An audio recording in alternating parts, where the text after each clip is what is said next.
Hello all, this is my final aesthetic project. It's a 2-shelf sculpture focused around some plants and kind of the plants in communication with their environment, representing my students interacting with curriculum. Now that I have been educated in culturally sustaining practices, hopefully I can do things better. Now on the bottom we have business as usual, not sustaining. In fact, this plant is dead. Why is it dead? Well, because it's just been raised on classics, poor translations of English classics, old texts like Don Quixote that have no relevance, focusing on peninsular Spanish when Spanish is spoken all around the world.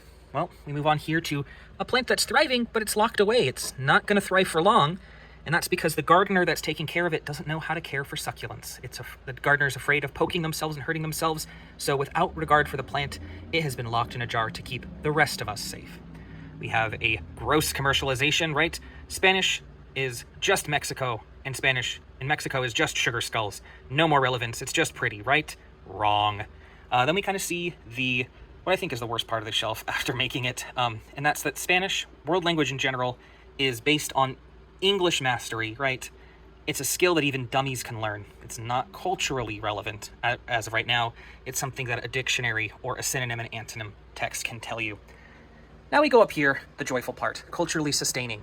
We see that this plant here, it's doing well. I'm so proud of this plant. It's got the support it needs, the glasses.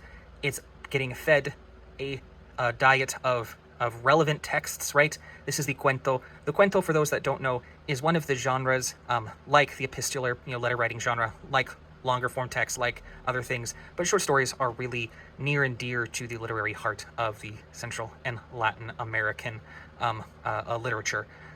Also, let's notice that this gardener now has learned about succulents, not just all plants, but specifically succulents, so it can care for succulents as they are and foster their growth in the ways they need. We see that, yes, there's texts about Spain, but they're about the Basque country, a marginalized group in Spain. It's about the Catalans, again, marginalized group.